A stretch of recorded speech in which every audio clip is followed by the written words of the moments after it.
Now Hi, Alex. Hi, Lana. How are you today? I'm doing very well. Thank you. How are you? I'm doing pretty well too. So I'm really excited to have an interview with you today, and thank you so much for showing up.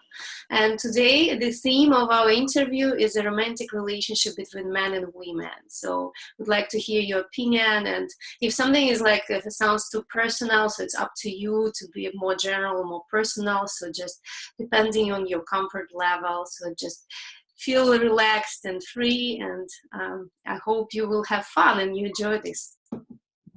Yes, I hope everything. Yeah. I'm perfectly open with everything. I don't really have any secrets, so whatever you want to ask, as personal as you want to go, as deep as you want to get, I will do my best to answer to the capacity of my truth as I know it today. Which every day I'm learning more and more things about myself. So what may be true for me today may not be true for me a week from now. But perfect, I love it. Just being in the moment and finding the truth in the moment. Perfect. This is what we want. Okay. So maybe you can introduce myself. My name is Alex. I'm a 39-year-old male from. I was born and raised in the former Soviet Union, Latvia. And then my mother and I moved to Sweden. She married a Swedish guy. And then when I was 13, we moved to the United States. She married an American guy. And then I moved around a lot. Then we moved back to Latvia for my junior year of high school. And then I moved back to America for my senior year of high school.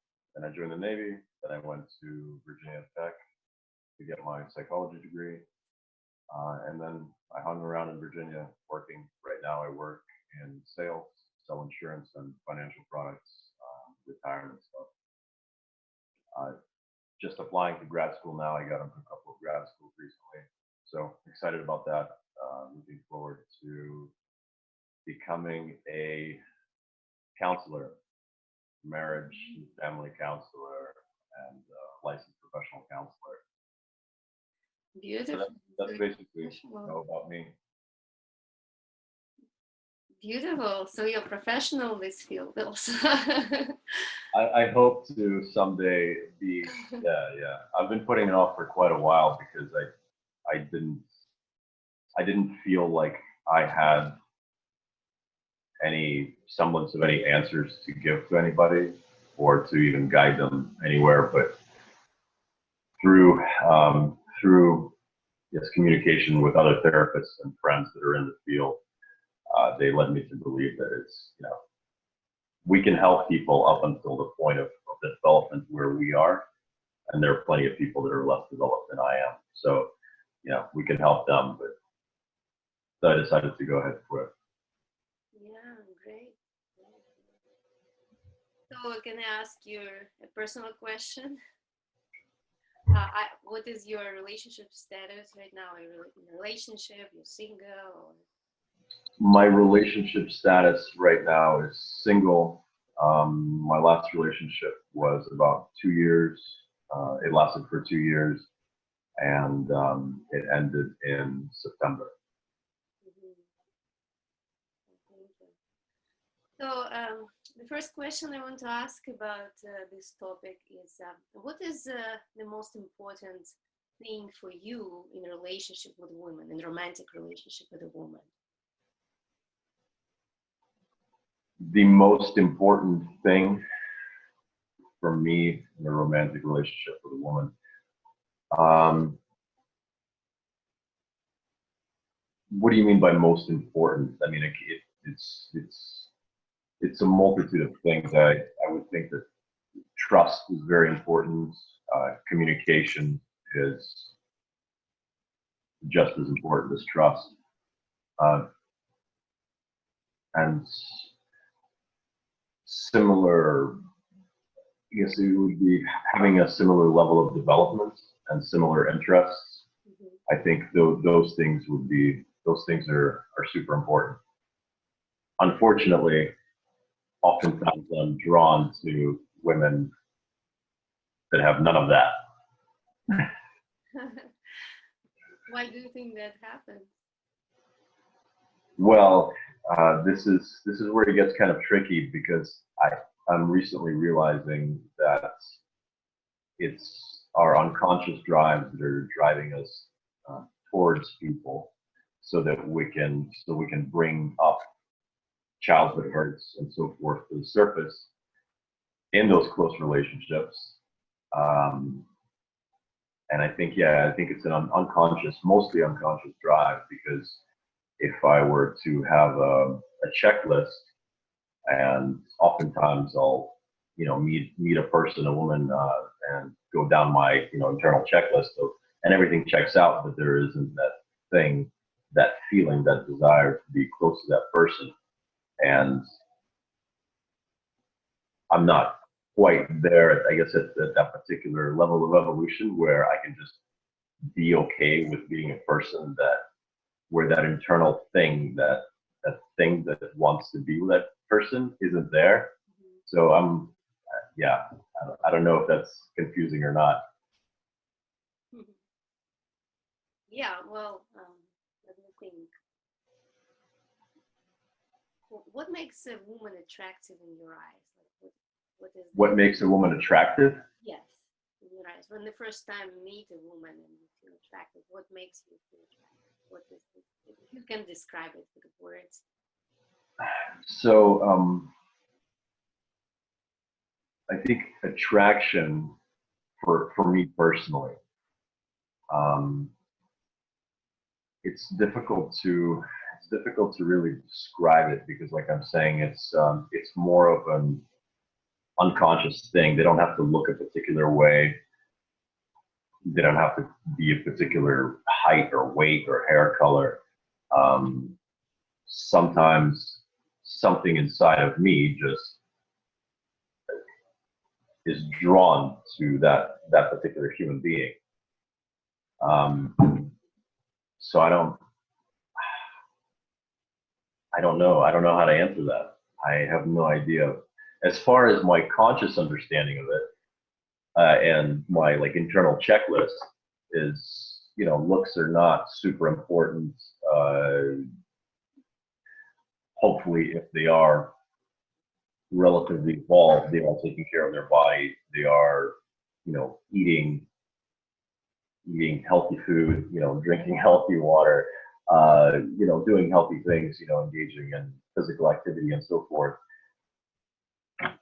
But that's also not always, those things can go in the background if the draw towards this woman is if I'm feeling that, like those things. Oh, so she's overweight. She doesn't take care of herself and doesn't engage in physical activity, and all of that gets pushed aside. It's like I still want this person. Why? I'm in the middle of trying to figure that out, and it's been quite a journey over the last couple of years. Like, what is it? What's that thing that's drawing me to them? And I'm sure it has something, well, everything to do with my mother. But that's still a big ball of knots that I'm trying to untangle right now, trying to figure out what that is. So how do you think it's connected with your mother? Could you speak up just a little bit? How do you think it's connected with your mother? So I think our traumatic experiences from childhood that we may have pushed into our subconscious, I think those parts of us are the parts that make us feel that grabby lust and love and possessive and that intense cuddly desire to be connected at the hip and always touching and so forth. I think because we pretty much all of us didn't get enough cuddles or physical stimulation when we were children. Um, I think we all have that, and it's that thing is projected onto another human being in a heterosexual relationship. Is projected, for a guy, is projected onto a woman. And I think those parts of me think, oh, she can give me that thing. I can feel safe if she holds me. Or if I can take care of her, you know, she's in distress and I can take care of her. Like, you know, when my mother would have episodes and I would have to take care of her, you know, calm her down, or you know, when I was a little kid, very similar, you know, find a damsel in distress. Oh, that's beautiful. Yeah. You know, and a lot of girls, a lot of women also have unresolved, I think, childhood trauma. And there is mostly, for most people, I think it's an unconscious drive to seek out that prince on a white horse that's going to rescue them and then going to make them happy, which I think it's an impossibility that somebody's going to make anybody happy. If I'm suffering on the inside, you know, getting together with a brand new human being for maybe 6 months to a year, it can be butterflies, rainbows, and unicorns, and everything is going to be warm and cozy. But eventually, that thing sets back in, and then the real work begins. Mhm. So what is the real work? What I is the didn't. real work is about? What is the real work about? Mhm. I think the real work is once the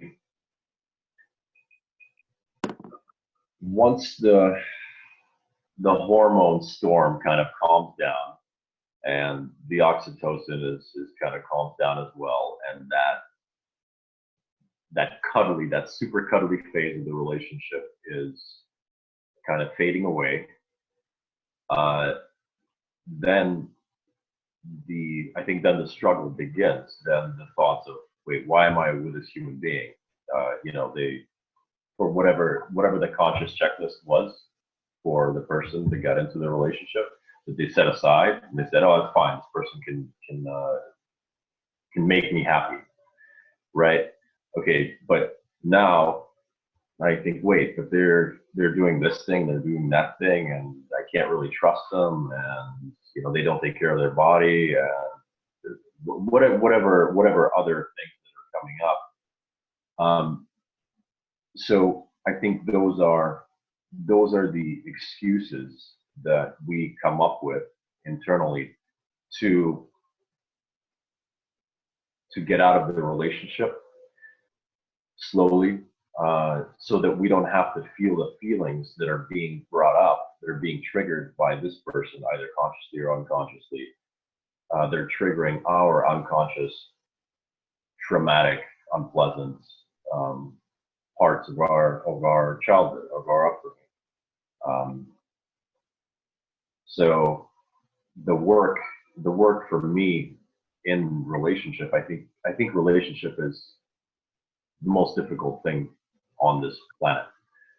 Interpersonal relationships, I mean, I can't think of anything more difficult, because trying to stay connected and open and doing your best to communicate while seeing your own unconscious desires to trigger this other person, and then trying to see where they're coming from, and whether they're coming from a kid part or they're coming from their adult self. And then, you know, the mind will try to make up reasons and accusations of, well, now they can't make me happy. Now I realize, you know, I thought I was just wrong. You know, for a year they could make me happy, but now I need to find somebody else. And I've been doing this for the last, 25 years, because I don't know, the feeling of being in love to me is the best drug on earth. I mean, there's nothing better, and it's, you do a drug, it lasts an hour to 2 days, but you can fall in love for a good like year and a half, and be flying on the wings of love. So, so the work for me, the way I understand it, is staying connected and trying not to shield up and disconnect from the person, even during conflict and during the difficult times, because to me, conflict is just an opportunity to become more open, to really unify within the relationship, within that, with that woman, if both are willing. But I know, looking back, I know that there are parts of me when they become engaged. There's rage and sarcasm and just all kinds of protective mechanisms that become engaged, and they feel so much better than feeling the sadness, the grief, that's actually coming up, that I oftentimes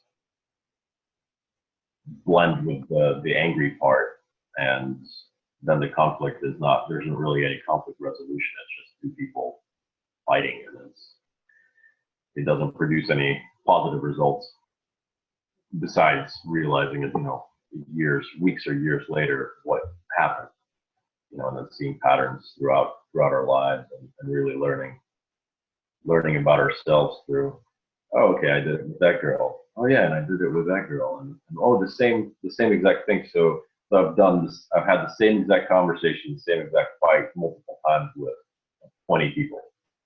Okay, well, that's good 25-year experience. I can now see my pattern a little bit more clearly. Did you manage to change anything in your patterns? Have I managed to change patterns? So to me,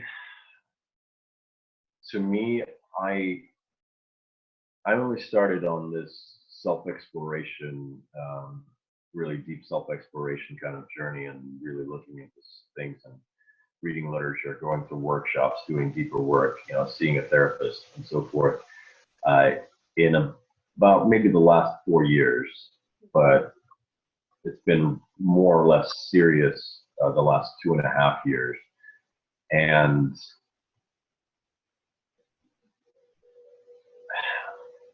actually being willing enough to see the pattern, to me, that's been a huge step. And oftentimes I resist with all my might to see and understand, because underneath that pattern is usually a ton of sadness that, when it starts creeping up into my awareness, it seems overwhelming. And sometimes lately I'm able to sit with it and meditate, or if I'm in a workshop, for some reason I have not for some reason, but I have a hard time being sad and crying on my own. So, when I go to workshops, or maybe a couple of times that I've seen my therapist, I was able to unshield enough, to open up enough, to be able to allow myself to cry and release some of that. But it's definitely a work in progress. So to answer your question, I am able to see more and more of my pattern. I'm also able to see more clearly the parts of me that don't want me to see my patterns, and want to escape from any type of unpleasant sensation that the search for truth brings up so often. How long was your longest relationship? How long was my longest relationship?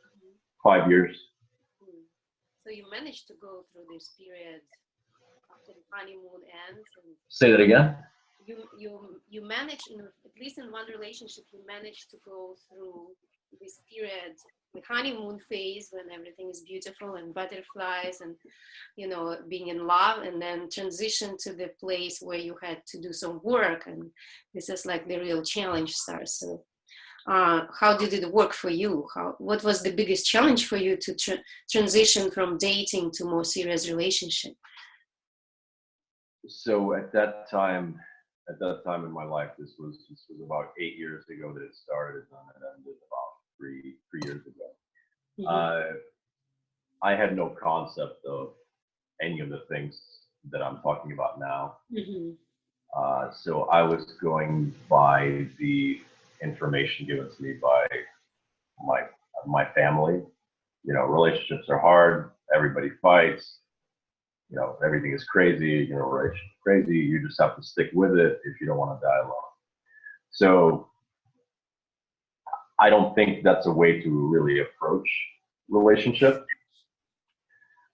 So, but that was the way that that relationship worked. I was the honeymoon phase lasted right about a year, and then by then we were already living together, and I have never I never knew I had so much rage inside me. So that was helpful looking back to see that. Um, but I wasn't really doing the work that I'm talking about now, or trying to communicate with this person. We were just butting heads for 4 years, uh, and you know, fighting, screaming, yelling, you know, throwing stuff like 2, 3, 4, 5 times a week. It was exhausting. It was exhausting, and I stuck with it because I thought that was what people do, and that's what you should be doing. Mm-hmm. And you just, you know, you bite your tongue or try to bite it as much as you can, and just, you know, in hopes of not dying alone. But Mm-hmm. I think there is an aspect of truth to that approach, but mostly I think I was approaching it in a distorted way. Um, so I think that it makes sense to stay together and try to work out the problems. But if it's just back and forth yelling and everybody's trying to force the other position on the other person and nobody's really listening, it's just, you know, two kids having a tantrum, and it's ridiculous. So Mm-hmm. yeah, so I forced myself for 4 years to stay in a war zone basically. Mm-hmm. I see. So it was coming from not like the desire of your heart, but mostly like from fear to be alone, right? From the belief system that you adopted from your parents, or like the model, the relationship. Yeah, yeah, yeah. It's yeah.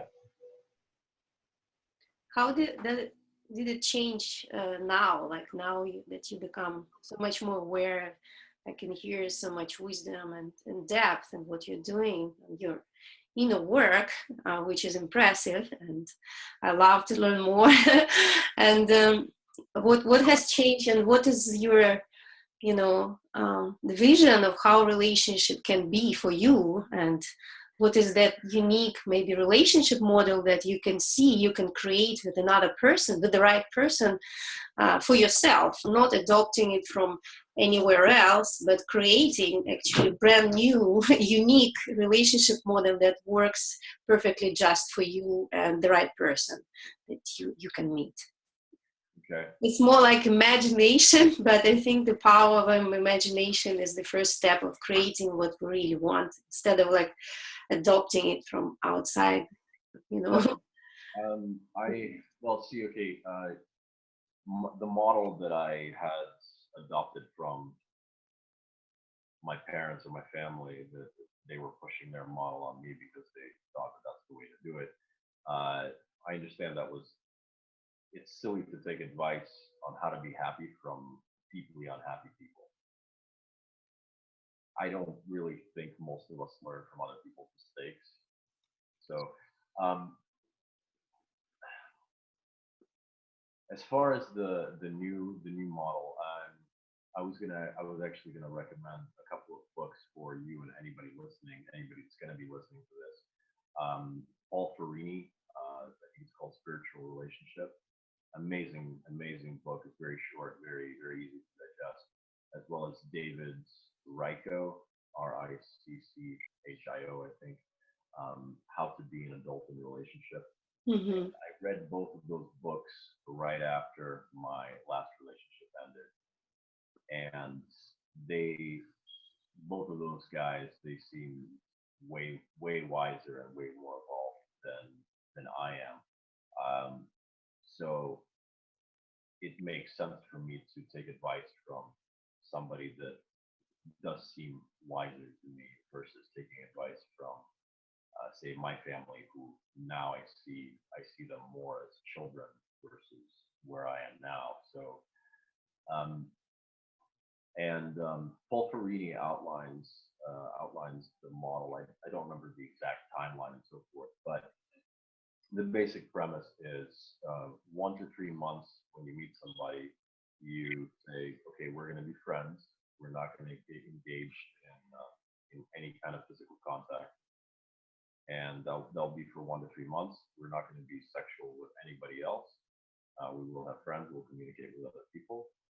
And then, so that's the first step, and basically communicating between each other.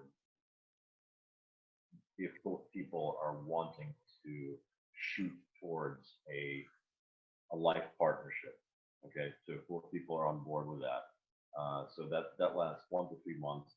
After that, if both people are on board with it, then you can start engaging in exclusive sexual relationship, and set particular rules as far as how many times a week you see each other and so forth. Everything is relatively flexible, but the idea of the first stage, to me, it's I don't know if I'm quite there because and I tried it. I gave it a shot a couple of months ago, but so it makes sense to me intuitively and intellectually. It makes perfect sense, because as soon as we meet another human being, as soon as I meet a girl, I like her, I want to touch her, I want to hold her, I want to hug her, and so forth, right? I want to become physical with her, even if it's non-sexual. But looking back through all of those instances throughout my life, when I first meet somebody and we become physical very quickly, usually within a week or something like that. But there's usually hand holding or hugging, within a few meetings. As soon as that happens, I see how much projection happens immediately after any sort of touch. So when you see somebody, there's already a projection happening. So our kid parts are projecting this thing onto this person. Like they're gonna make me happy. They're wonderful. They're this, they're that, and then this picture frame. They're put in this frame by us unconsciously, usually, and that's not them. That's just our projection onto them. What we hope what they will be. So trying to be aware of that, and then not engaging in physical contact for 1 to 3 months. That's what I'm shooting for my future attempts at relationship, and then going from there, and trying to be as aware as possible of the drives inside of me to do shortcuts and say, oh well, it's been 2 weeks, it's fine, this is a wonderful person, and it's okay, it's fine. Because that kicks in right away, especially if the other person wants to be physical. There's because of the touch deprivation, I think we all had as kids. We want to be touched. We want that human contact. It's to me it's dangerous, because the projection goes through the roof, and then the fantasy takes over, and then you start planning these trips and life and wonderful things with this person when you have no idea really who the hell they are. So how do hold back from any physical contact, because usually it's kind of spontaneous, right? Thing that happens. So like you just you talk about it, or you behave in a certain way. How do you let So the person know what is the model, how you want to handle that? So I think first of all, the other person. So if I want to do this thing, right? If I want to pursue a relationship that's going to end in a unifying life partnership, Mm-hmm. okay? And the other person is looking for that as well, I would, you know, tell them about all three, and then tell them his particular outline of what he suggests for a relationship, you know, to be able to go into a life partnership that's not based on sex and projection and cuddles and feeling of love. And a lot of people will immediately say you're crazy. What, no sex for a month or 3 months? You know, no hugging, no holding hands. All right, you're insane. And I don't know. And then you go from there. It's definitely not easy because I want to engage in physical contact as well.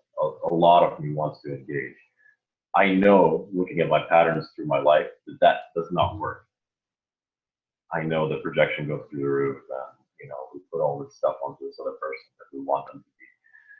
And but still, there's so many parts of me that hope. Oh no, this person, look at them. Oh my God, they're so wonderful. They smell so good. They look, and then like all of that fantasy starts going. And it's like, oh, it's only been a week or 2 weeks. It's fine. Well, everything will be okay. It will work with this one. So to me, the main difficulty is trying to keep those parts of me in check, because those are just scared little vulnerable child parts of me that just want mommy, and I don't really want to play daddy for anybody, and I'm sure an evolved woman doesn't want to play mommy to a grown man or to a little boy in a grown body, Mm-hmm. So this is, yeah, it's difficult. And this is only a new, I only read this book in October, so I'm trying it on, and yeah. So far, I've told about the book to 2 girls. One of them, it completely went over her head. She didn't understand what the hell I was talking about. Which to her, the draw for me is super intense, and also like the checklist. None of the checklist boxes match. It's just an unconscious draw. Like, I want this person. I want to possess them. I want to be in love with them. I want to, touch them and so forth. And then I tried it. I gave the book to another woman, but from her I felt the same thing that I'm feeling towards this other girl. So I think she went along with it just for the sake of pleasing me, which doesn't make sense either. So yeah. So far, no positive results, but no negative results. But I want to continue working on this while I work on bringing more of myself to my conscious awareness, and then working through my stuff to be able to really connect to other human beings. Yeah. Well, I find it very fascinating. It's the first time I hear about it. So it's pretty exciting that it's like a different approach. So basically, you're trying to build up the friendship with the person first, and then to deepen that, if it goes that way, to deepen that with intimacy and romance, right?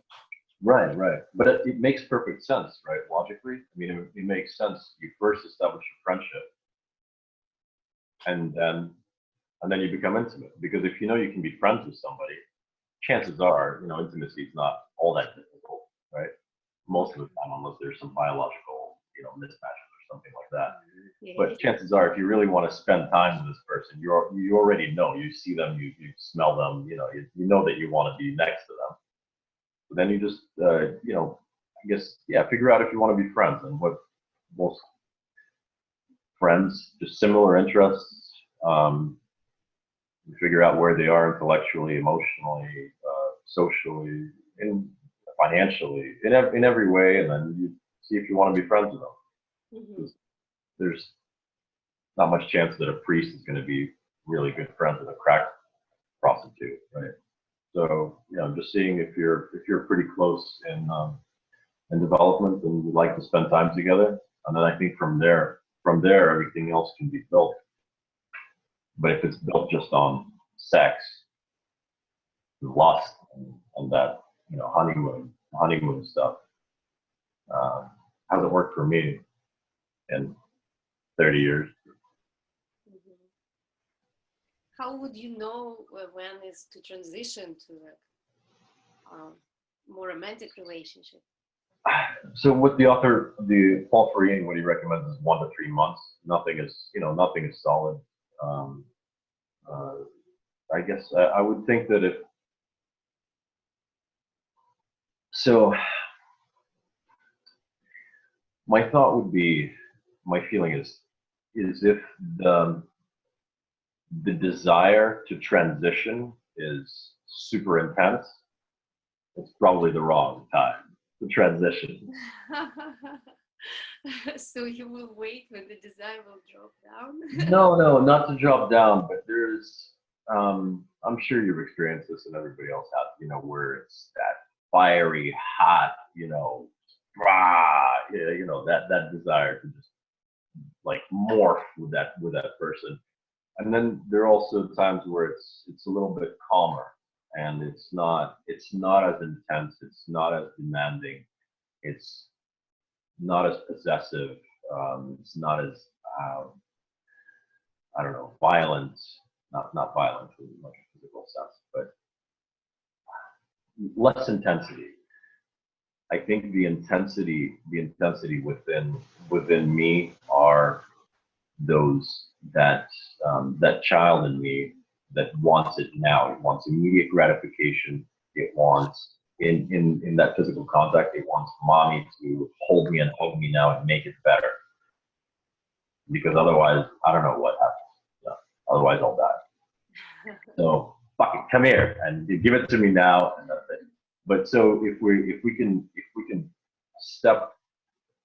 observe that part of us, or for me, if I can observe that part of myself, because when I'm blended in it, when I'm in it, I don't know that I'm in it, and then I can intellectualize and make it perfectly rational, and make it seem like it's less intense and so forth, and then go into it basically, not really consciously lying to myself, but kind of sort of it's kind of muddy there. But yeah, if I can see that, if I can meditate and ask myself, where is this desire coming from? What's happening inside of me? Then most of the time, if I don't forget to meditate and ask myself these questions, most of the time I can have an answer.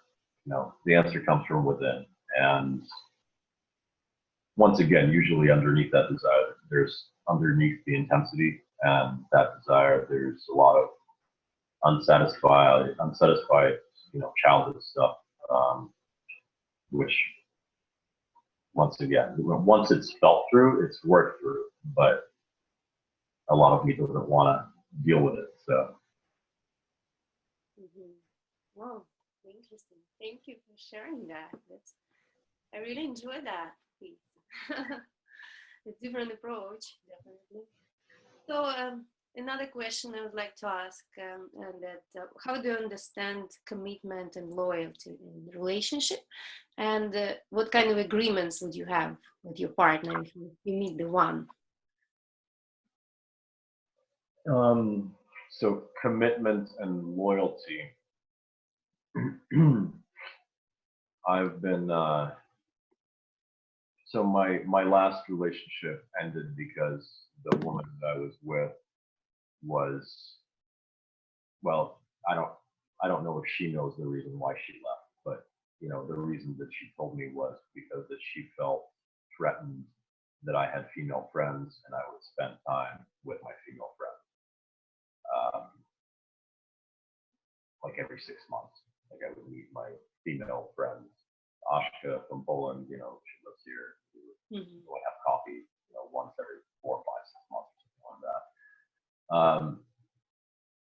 So this is something that I brought up with my teacher and my helper, and I was telling him that Mindy, my girlfriend at the time, was feeling very afraid and triggered by me taking piano lessons with the woman, and then me also meeting, you know, twice a year with this other woman.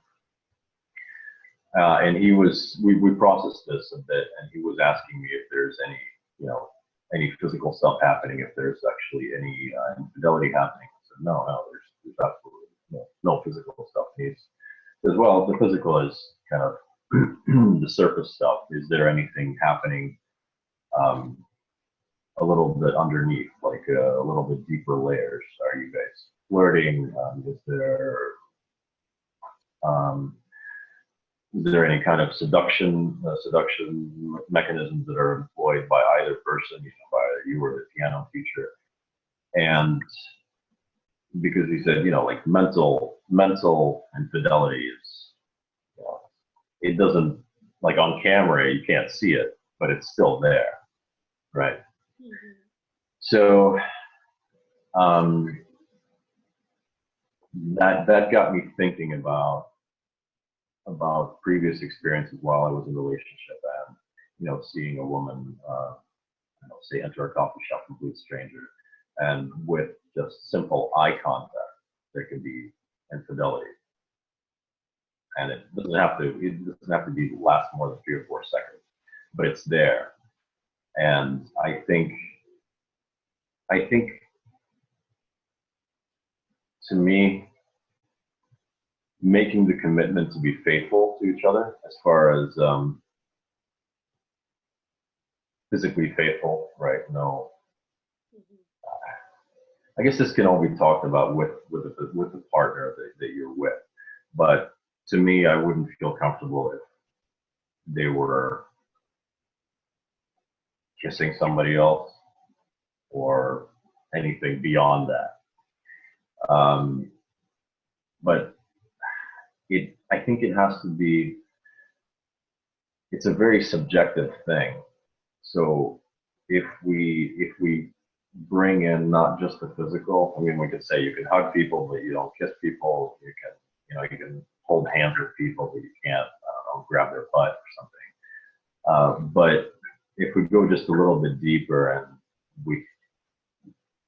we know when we're looking at someone, or when we're sitting down with someone for 5 minutes to drink coffee, and when there's a lot of sexual interaction going on, sexual energy being exchanged, we're aware of it, you know, they're aware of it, but our partner that's, you know, at home or somewhere else is not aware of it, and we can say, no, nothing happened, you know, I'm completely honest, and you know, everything is fine, you know, I was completely faithful to you. But to me, if there was something happening, that's not true. Even if there was no touch, you know, no hugging, no nothing. So I would have the conversation with my partner when and if we decided to be exclusive sexually, and have this exact conversation that we're having now, that I'm telling you all the information about, just being faithful on a much deeper level, being connected, and trying to be aware when that flirtation is coming through, and doing our best to be as open about it as we can, and say, you know, hey, you know, I met I met Stacy at the coffee shop, and everything was going fine. And then, I felt something come in. There was maybe a sexual current happening. Nothing happened, but I wanted you to know about it. I'm doing my best to keep it under control, and consciously, it wasn't a conscious thing. It just happened, and so it's a bit confusing. But that would be. And then I think every person, every human being has to look within themselves, because if I see my girlfriend or my wife or the person that I'm with interacting with another human being, I can once again project my insecurities onto that interaction, and to me it's going to look like they just had the craziest mental sex ever.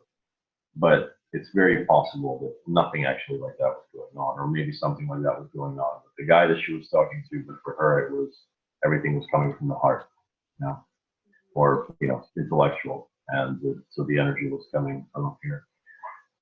So I don't know. I think integrity has to be an internal thing. I can't tell you how to be.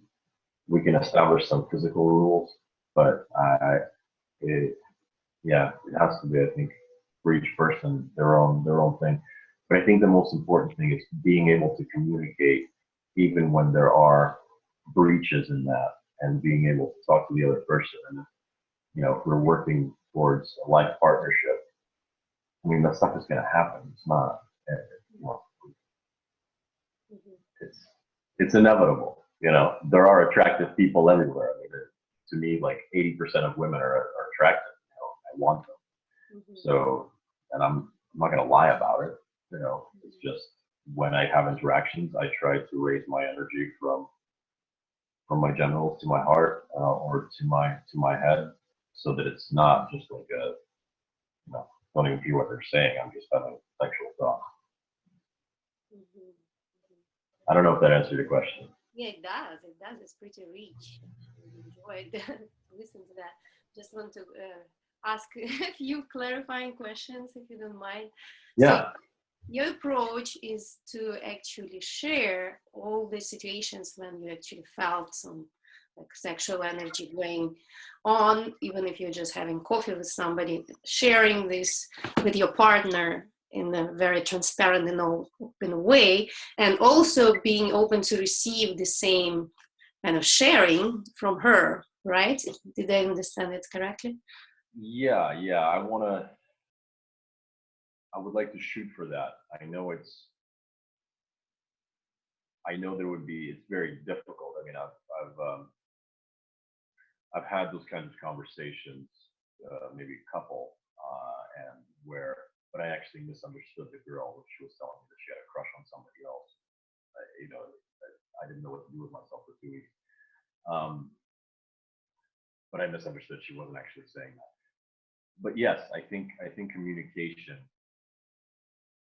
being able to communicate those things, those deeper feelings, I think it's very important, even if they are unpleasant. But there's also, I think there's also the concept of privacy and secrecy. Okay, so there's some things that we can keep private. So if we're in a relationship and I know that, say, you can't handle this particular piece of information right now, that would be the end of our relationship, and I don't want that right now. And what would be the purpose of that? The only reason why I would tell you that is to end the relationship if I was sure that you couldn't handle it.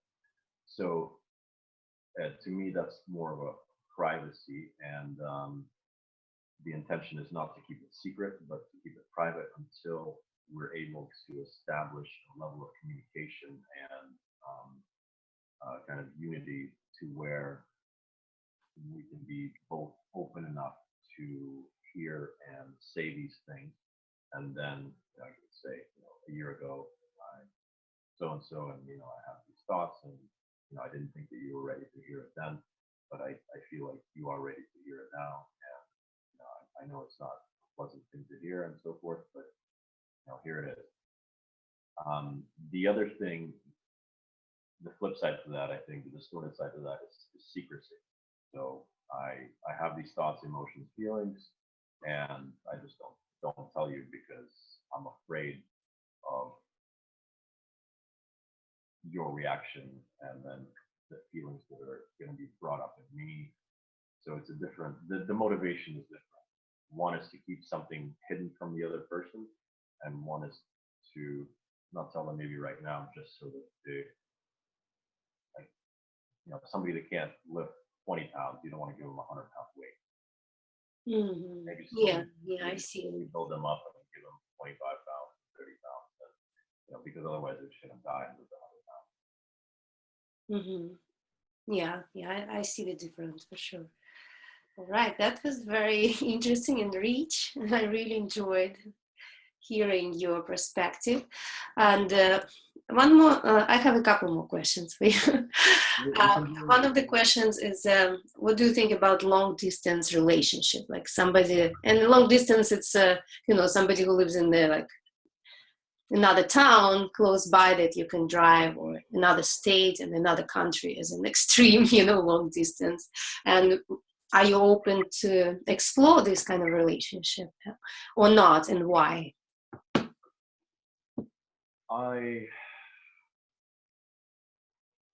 So I think physical distance for me at my level of development right now is important, especially for the beginning of a relationship. I've had plenty of long distance relationships, from Washington D.C. to California, and we were together for 3.5 years. We saw each other probably altogether like 3 months. I would go there once a month for a weekend, but I did feel connected with her pretty much the whole 3.5 years that we were together. So even though we didn't see each other very often, we talked on the phone, and I didn't feel like there was a loss of connection or energy was going in different directions. I didn't feel like she was cheating on me, or I was cheating on her physically or emotionally or intellectually. So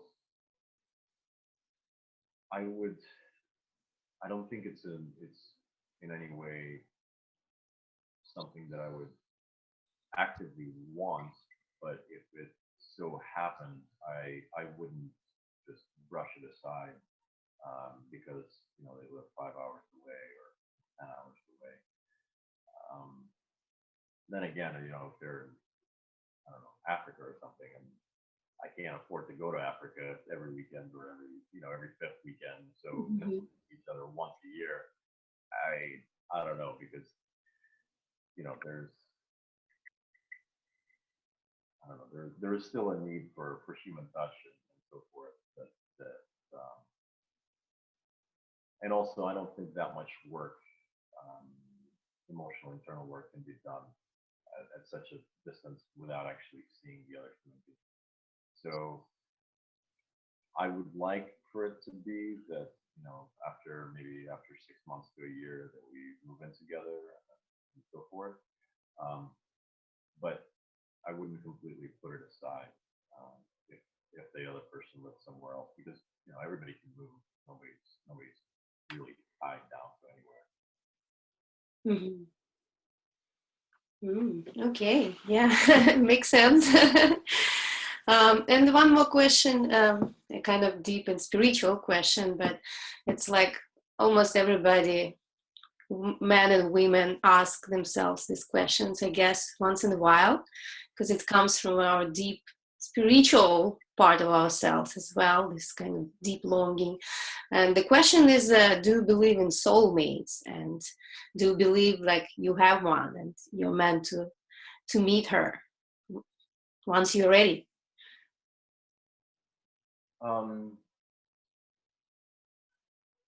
So my thought on soulmates, and actually any friendships, any closer friendships, than just brief acquaintanceships, I think, in life, especially like the closer the relationship, I think the bigger the contract. So the way I believe in reincarnation, when we're not here, we're somewhere else. Not in this body, but our essence, however it looks, doesn't matter. I think there are contracts that we make before we come into this existence on this particular sphere, on this rock. And the contract that we make is, we're gonna meet. You're gonna be my mom. You're gonna be my dad. You're gonna facilitate these wonderful, painful experiences for me, and I'll probably hate you for a while, and then I'll have the opportunity to work through it. And it's gonna suck for you. It's gonna suck for me. And then you have this man or woman say, okay, you and I are gonna meet, and it's gonna be a shit show, and then we're gonna separate, and then next lifetime maybe you'll be my dad. So I think we make contracts like that with other souls or entities, or I don't know however you want to put it. And then unless we are super resistant to our intuition, because there are times when, I don't know, like if you need to get to if you want to take a flight somewhere and you lost your keys and you got in a car accident on the way to the airport, and then you lost your passport, and then all of these things happen wrong, and you're like, oh God, I just need to get to this plane. So you overlook all the stuff that's in your way, all the hurdles, and you get on a plane and like crash and die. So then you just start over, and then eventually, you kind of start listening to your intuition. Okay, so there are way too many hurdles, not just obstacles that you can work through, but so to answer your question, yes, I believe in soulmates. I don't know if it has to be particularly one person. I don't have a belief or a strong faith or understanding of how that works. Mm-hmm. But I do think that any close relationships we made a contract with that soul previously to incarnating here to work through some stuff, and they yeah. Mm-hmm. Yeah, thank you. And to have a nice closure for this interview, maybe you want to say a few words to women who are going to listen to this interview, and or maybe even men, we'll see.